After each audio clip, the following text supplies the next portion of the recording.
Oknum perwira polisi aktif yang menjabat sebagai Sekretaris Deputi Badan Bergizi Nasional ditetapkan sebagai tersangka baru dalam kasus korupsi tata kelola program makan bergizi gratis di Badan Gizi Nasional.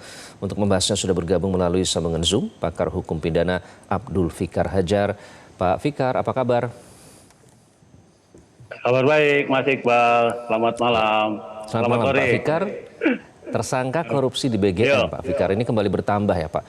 Apakah konstruksi dari kasus ini akhirnya sudah mulai terlihat jelas?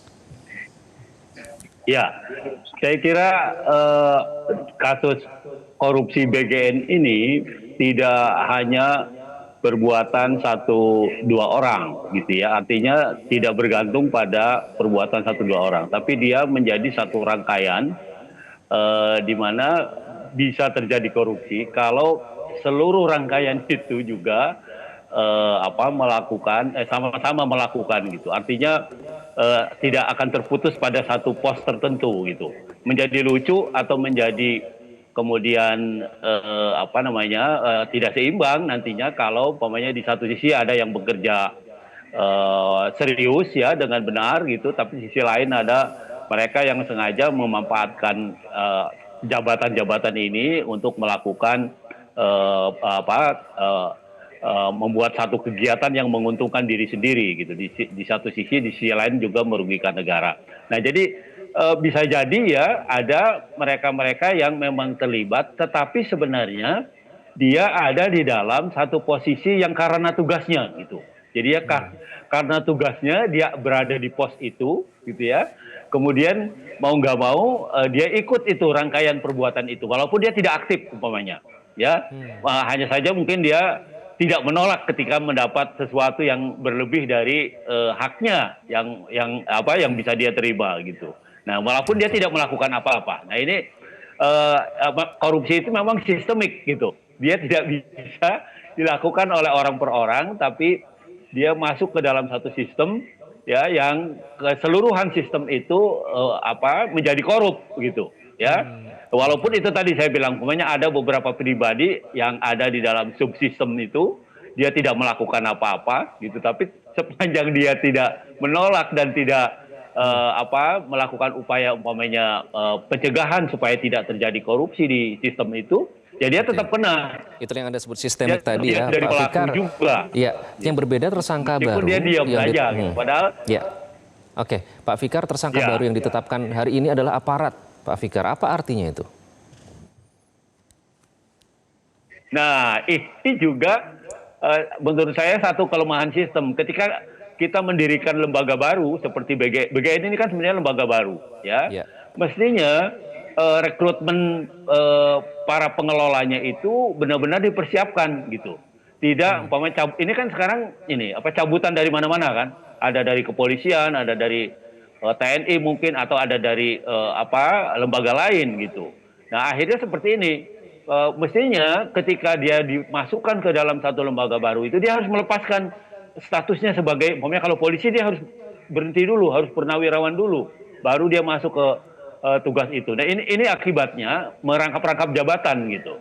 Nah, artinya kalau dia tertangkap ditetapkan sebagai tersangka di satu urusan ini yang tidak ada kaitannya dengan tugas pokoknya sebagai polisi, kan juga jadi rugi kan.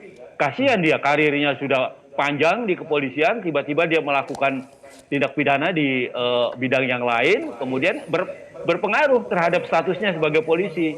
Menurut saya bisa juga itu akhirnya nanti menghilangkan hak dia atau memutuskan karir dia di kepolisian. Begitu, Mas.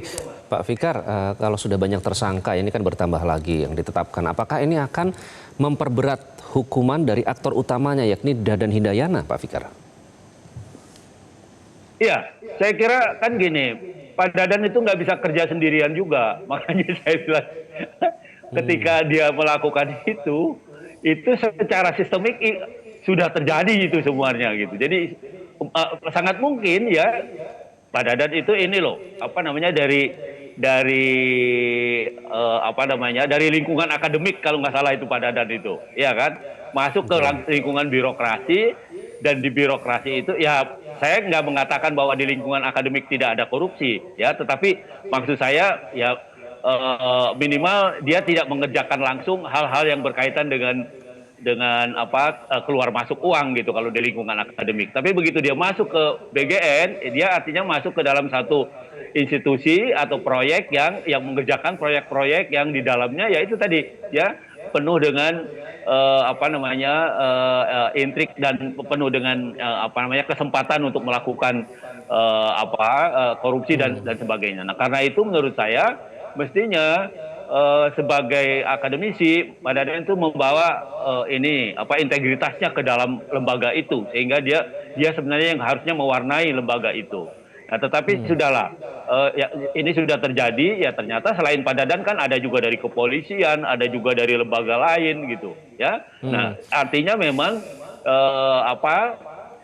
lembaga ini seolah-olah menjadi tempat penampungan dari beberapa institusi ya yang seharusnya dia melakukan tugasnya di tempat lain dengan benar gitu. Tetapi Karena begitu ada yang masuk menilai ke sebagai kepala institusi ini atau dia pucuk melihat pimpinan kan ada ini banyak kesempatan bisa ya.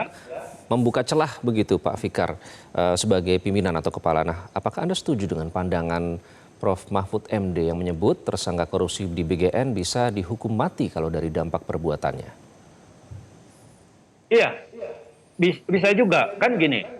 Hukuman mati di dalam undang-undang korupsi itu ada prasyaratnya, yaitu korupsi di dalam keadaan darurat, ya, korupsi di dalam waktu perang, gitu ya. Nah, persoalannya apakah keadaan-keadaan itu bisa atau sekarang ini memenuhi prasyarat untuk disebutkan keadaan yang bisa dihukum mati itu. Nah, karena secara jelas tuh di Undang-Undang Korupsi ya di pasal 2A, 2B kalau nggak salah disebutkan seperti itu. Korupsi bisa dihukum mati dalam keadaan tertentu. Nah, penjelasannya keadaan tertentu itu keadaan darurat ya, keadaan yang tidak terkoordinir dengan baik gitu. Nah, ini yang persoalannya seperti itu. Apakah keadaan sekarang dianggap tidak normal gitu ya, sehingga korupsi yang dilakukan memenuhi syarat untuk seperti usulnya Pak Mahfud itu, ya, hukuman mati dan seterusnya. Baik. Gitu. Pak Tapi Fikar, kan gini, BGN ini kan sebenarnya alat dari melaksanakan programnya presiden ketika dia berkampanye kan itu sebenarnya. Ini meskipun oleh karena lembaga itu penegakan ini hukumnya juga baru, harus sebenarnya lembaga tegas baru yang begitu ya tidak untuk memastikan bahwa program ini tidak dimanfaatkan oleh oknum-oknum yang korup. Jadi Pak Fikar, apakah Kejaksaan Agung menurut Anda sudah memenuhi harapan publik untuk membuka seluas-luasnya pihak-pihak yang menikmati korupsi di BGN ini, Pak Fikar? Iya, sampai sekarang ya mungkin masyarakat sudah menganggap Kejaksaan Agung sudah melakukan tugasnya dengan benar gitu. Tapi kan korupsi tidak sendiri. Artinya paling banyak korupsi dilakukan oleh mereka yang punya jabatan negara, jabatan atau tanggung jawab yang diberikan oleh negara. Tetapi juga dia nggak bisa korupsi sendiri kalau umpamanya tidak juga berkaitan dengan pihak lain gitu. Ya bisa jadi umpamanya ada orang-orang swasta yang memang juga memungkinkan terjadinya ini gitu. Dan saya kira kalau tidak ada supporting dari pihak yang lain, ya dari pihak swastanya, nggak akan terjadi ini gitu. Nah, karena itu kemudian lembaga ini dipakai jadi bancakan kan, seolah-olah jadi semua orang ingin masuk sana karena ya akhirnya terbuka seperti ini. Saya kira Kejaksaan sudah melakukan tugasnya dengan benar. Begitu, Mas. Baik. Pak Abdul Fikar Hajar, terima kasih ya Pak Fikar sudah bergabung dengan Prime Time News pada malam hari ini. Jelajahi cara baru mendapatkan informasi. Download Metro TV Extend sekarang.